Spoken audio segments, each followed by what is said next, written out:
ఛీ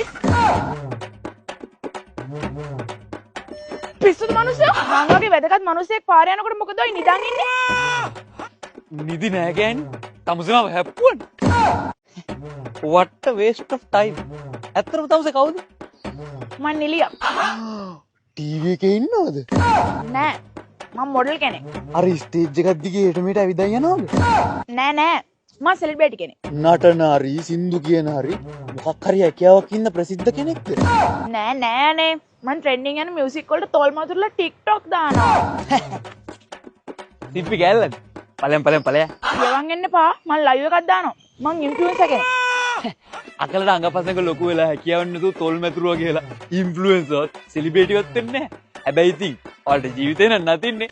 මොකක් නෑ ඉතින් පොඩ්ඩක් එළියට ගියපු ගමන් නිය පොත්තේ දතේ කොණ්ඩේ බුරිය විඳන් නොමිලේ හදලා දෙනවා. ඊට අමතරව එක එක තැන් වලට එන්න කියලා නොමිලේ කැම ටිකක් දෙනවා. ඒවත් මදි වුණාම වීඩියෝ එකක් කරලා දෙන්නම් කියලා ෆ්‍රී ප්‍රොඩක්ට්ස් ගෙන්නගෙන ඒවට පොලුක් තියනවා.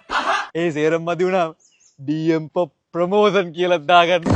එහෙම නෑ අපි මහන්සියලා හම්බ කරන්නේ ආ මහන්සි වෙනවා. ක්‍රීමුයි කොලජනුයි ඉතින් දෙපතුරු දක්වා ගන්න පුදුකුරු ඉරිප්පු ඉඳන්ගෙන හරක්ගේ ගොම උනක් කවන්න පැකට් කරලා විකුණනවා. ඉන්ෆ්ලුවෙන්සිස් කෙල්ලොන්ට මේ ලැබිලා තියෙන දෙයියෝ දීපු වත්කම් අපි ඒව හොල්ලලා හරි ගොඩ යනවා දෙයියෝ දුන්නු වත්කම් හොල්ලනකොට බලාගෙන කොල්ල නිකන් තියෙන කුට්ටන් හොල්ලයි. ඒවා අහලා කෙනෙක් හැදෙන වැති කෙනෙක්ට වැදෙන වැති පස්සේ වයිට බැඳෙන වැති මලිට්ට ගහද්දි චංචල ඇඬුවා නෑ නෑ